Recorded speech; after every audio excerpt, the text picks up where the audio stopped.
Assalamualaikum warahmatullahi wabarakatuh. Alhamdulillahilladzi arsala rasulahu bil huda wa dinil haq liyudhhirahu 'ala dini kullih wa kafa billahi syahida.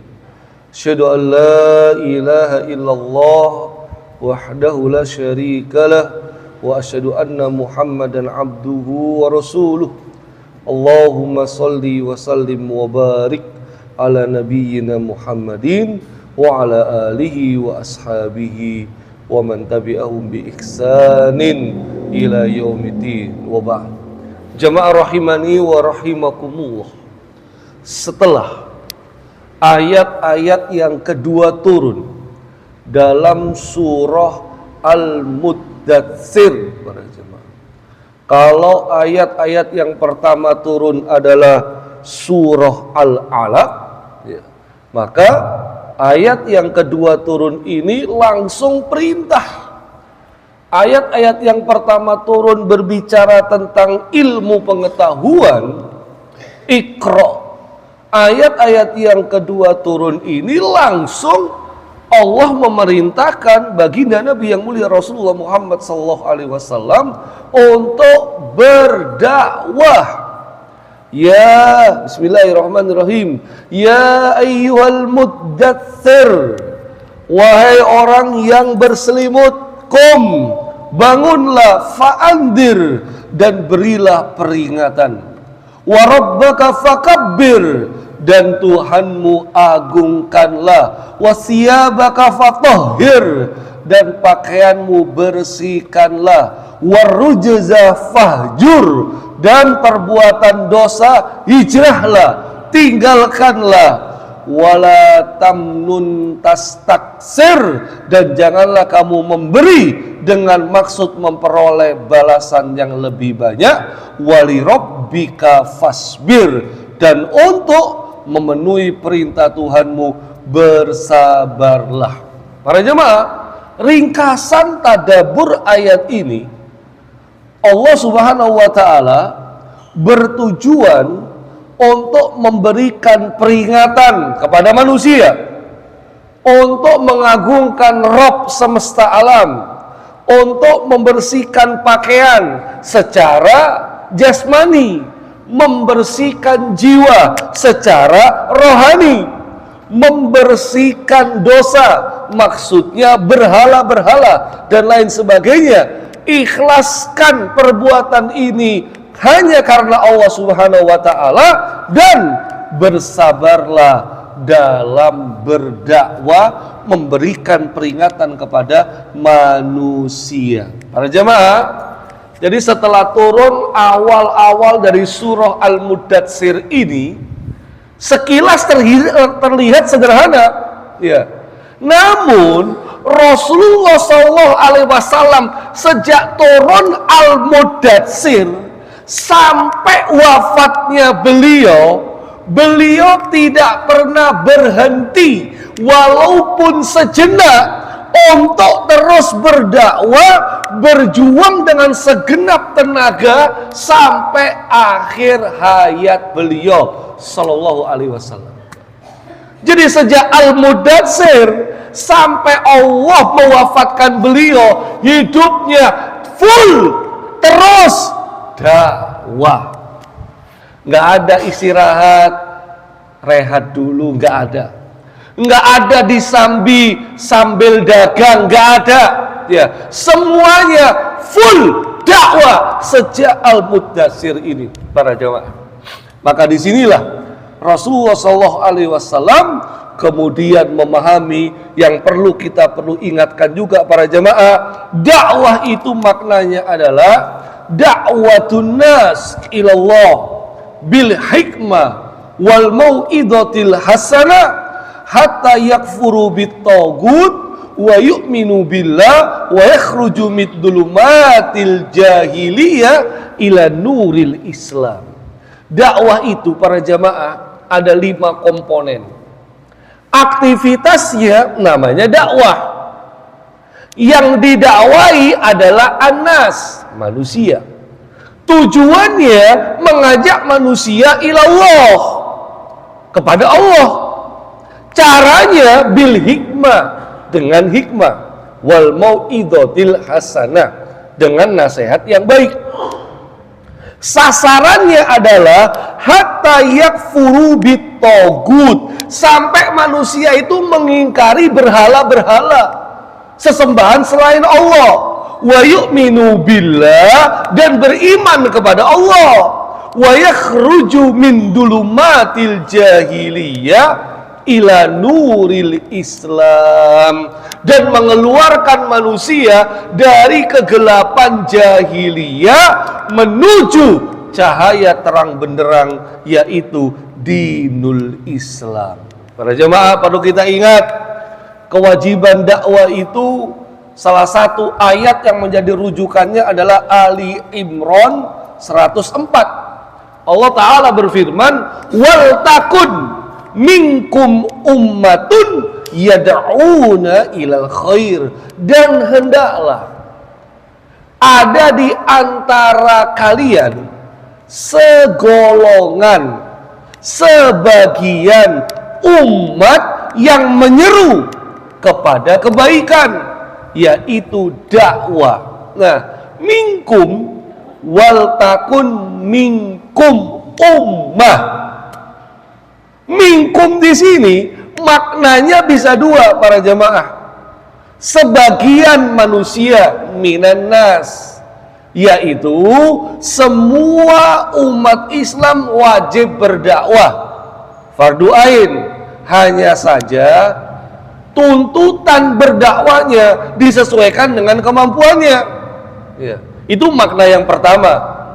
Makna yang kedua, minkum di wal takun minkum, ini maksudnya adalah minal muslimin, yaitu orang-orang khusus.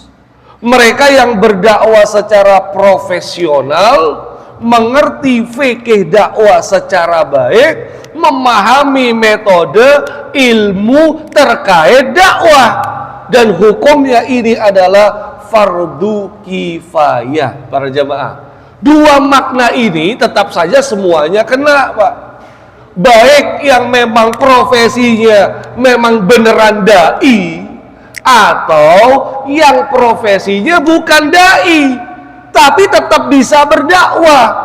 Apapun profesimu, engkau tetap bisa berdakwah sesuai dengan kemampuanmu, sesuai dengan tingkatanmu. Itulah sampai ada sebutan nahnu du'at qabla kulli syai'. Kita semua ini adalah dai sebelum menjadi segala sesuatu. Makanya ayat ini bisa langsung kita sambungkan dengan hadis Nabi yang mulia sallallahu alaihi wasallam yang sangat terkenal, man ra'a minkum munkaron falyughayyirhu biyadi. Siapa yang melihat kemungkaran, rubah dengan tangannya.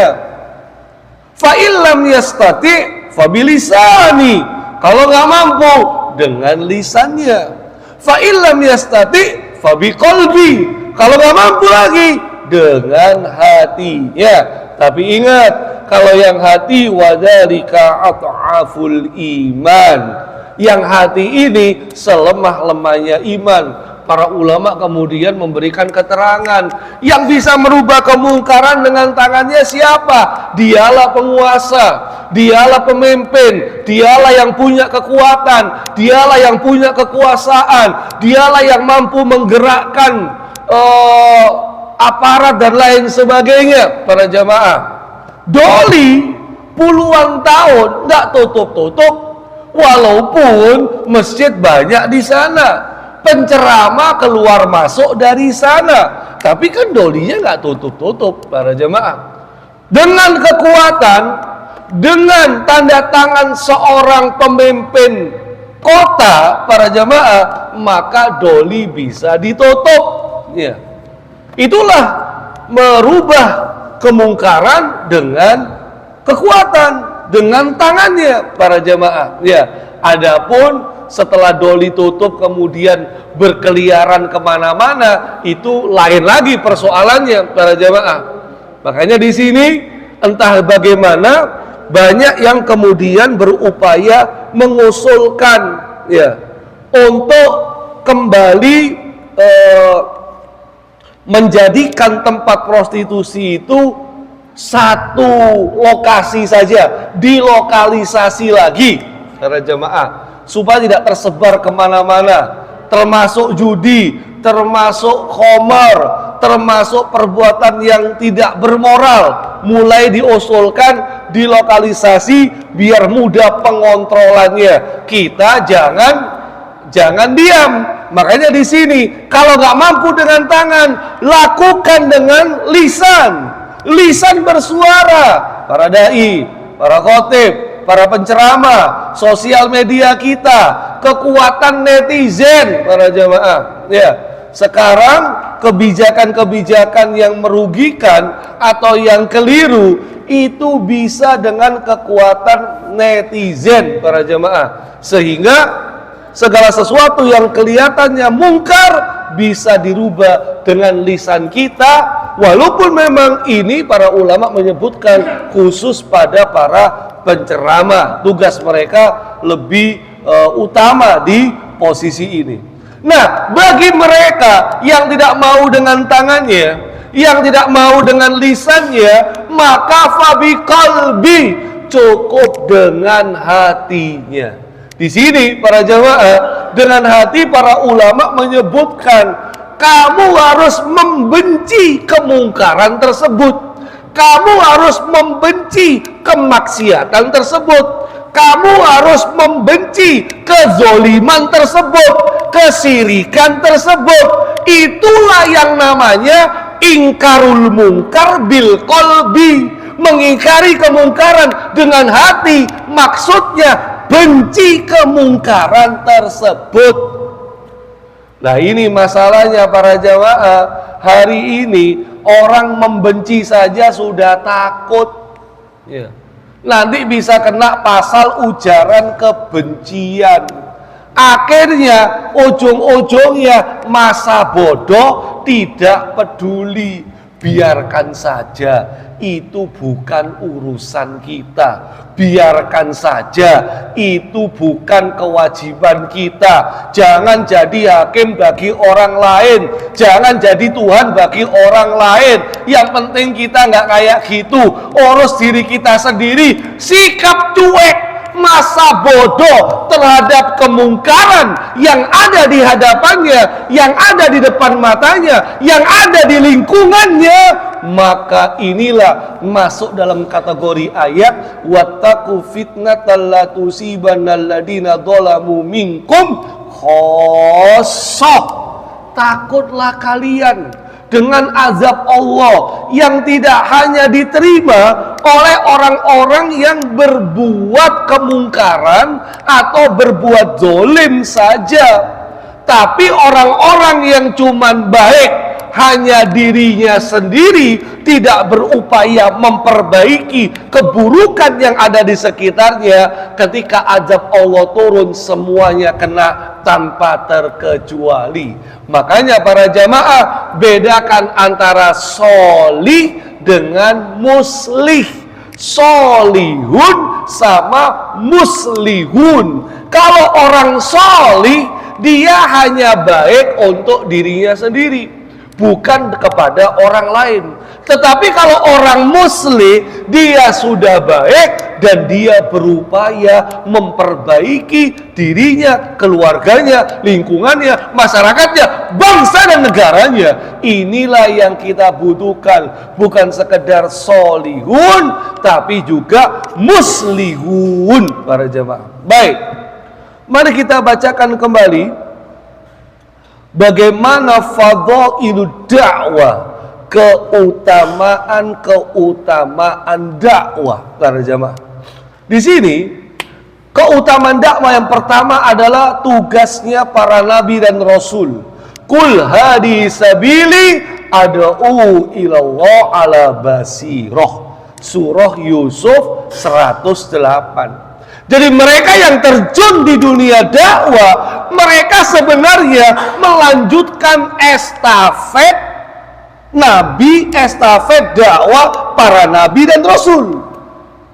Makanya sampai dalam surah Fussilat ayat 33, Allah nyatakan, waman ahsanu qaulan mimman da'a ilallah wa amila solihan wa qala innani minal muslimin. Siapakah yang lebih baik perkataannya daripada perkataan yang mengajak manusia untuk menuju kepada Allah, mengajak manusia menyeru kepada jalan Allah, dan mengajak manusia mengerjakan amalan-amalan solih.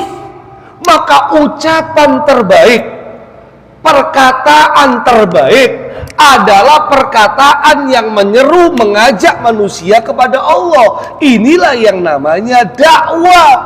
Sampai-sampai Rasulullah SAW menyatakan, fawallah, demi Allah, la an yahdiyallahu bika rajulan khairun laka min an yakuna laka humrun na'am. Demi Allah, sesungguhnya Allah menunjuki seseorang, memberikan hidayah kepada seseorang dengan perantara dakwamu, dengan perantara ajakanmu, dengan perantara dirimu yang berdakwah, maka itu lebih baik bagimu daripada onta merah. Para jemaah, kemudian mereka memberikan, para ulama memberikan keterangan, kenapa sih kenapa harus onta merah, para jemaah? Karena saat itu bagi masyarakat Arab, onta merah itu prestis. Onta merah itu dambaan masyarakat Arab. Karena tunggangan yang sangat mahal itu adalah onta merah pada saat itu. Sehingga para ulama memberikan penafsiran bukan onta merahnya secara kenyataan realita, tetapi diambil maknanya segala macam bentuk tunggangan yang paling mewah, yang itu kemudian dikaitkan dengan perkembangan zaman. Apa sekarang? Mungkin Ferrari, mungkin Lamborghini yang harganya sampai miliaran rupiah, atau mungkin jet pribadi. Para jemaah, ya, yang penting jangan sampai pakai jet pribadi karena anaknya presiden, misalnya itu, para jamaah. Ya, jet pribadi sudah tunggangan yang paling prestis, disesuaikan dengan perkembangan zaman. Artinya hadis ini memberikan motivasi bahwa orang yang bisa memberikan hidayah kepada orang lain dari Allah melalui sebab dirinya itu lebih baik dibandingkan Lamborghini, Ferrari maupun jet pribadi yang menghabiskan biaya sampai miliaran rupiah, para jamaah. Ya, tapi masih kalah kalau dibandingkan dengan indikasi korupsi dana haji yang sampai 1 triliun, para jamaah. Baik, kita lanjutkan, Pak. Hadis yang lain. Ya Ali, kata Nabi SAW, la an yahdiyallahu ala yadaik rajulan khairun laka mimma tola'at alaihi syam. Sesungguhnya Allah menunjuki seseorang dengan usaha kedua tanganmu, maka kata Rasulullah SAW, itu lebih baik bagimu dari tempat manapun yang ada di dunia ini yang matahari terbit di atasnya. Artinya, para jamaah, orang dapat hidayah karena perantara dakwah kita lebih baik daripada dunia yang kena sinar matahari, para jamaah. Satu lagi kita sebut, para jamaah, inilah yang membuat motivasi cita-cita orang beriman, kenapa mereka harus meneladani para nabi dan rasul.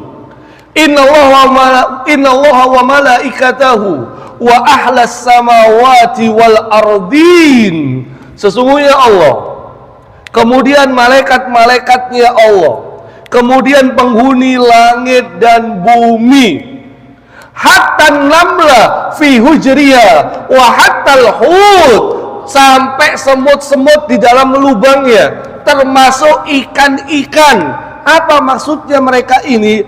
La yusalluna ala muallimin nasil khair, selalu mendoakan mereka para muallim, para pengajar yang mengajarkan kebaikan, mengajarkan agama kepada manusia. Artinya para pendakwah, para jamaah, mereka mendapatkan keutamaan, didoakan Allah, malaikat-malaikatnya, penghuni langit, penghuni bumi, sampai semut-semut, sampai ikan-ikan di lautan, mereka semua kemudian mendoakan yang sedang menyeru di jalan Allah Subhanahu wa ta'ala. Inilah kenapa harusnya setiap anak cucu kita, apapun cita-citanya, apapun keinginannya di masa depan, jangan sampai lepas dari tujuan dakwah. Karena tujuan dakwah, profesi dai adalah profesi yang mulia, yang hari ini semua sekarang diukur serba materialistis. Ya, dai, para penceramah, muballigh, yang dilihat baik dari sisi sisi dai-nya maupun dari sisi jamaah yang mengundangnya, terkadang menilai dari ukuran materialistis. Udah beberapa kali saya mendapatkan WA, Ustadz, biasanya kalau ngundang itu honornya berapa ya? Sudah kayak artis saja para jamaah. Maka ada yang mulai bergeser sekarang, ya. Bahkan tidak ada yang tanpa malu, dai-nya kemudian sampai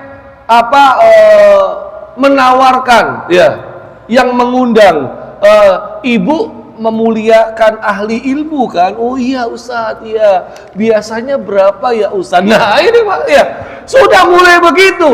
Jadi urusan dakwah yang di zaman Nabi sampai beliau berdarah-darah tanpa dibayar sedikit pun, sekarang sudah seperti urusan transaksional, wani piro. Akhirnya ujung-ujungnya dakwah ini bukan berharap keutamaan-keutamaan yang kita bacakan tadi, tetapi dakwah ini ujung-ujungnya adalah amplop.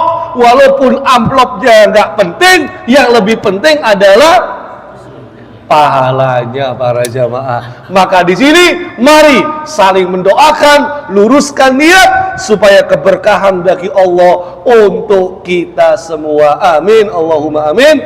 Nasrun minallah wa fathun qarib wa basyiril mu'minin wa lafu minkum. Assalamualaikum warahmatullahi wabarakatuh.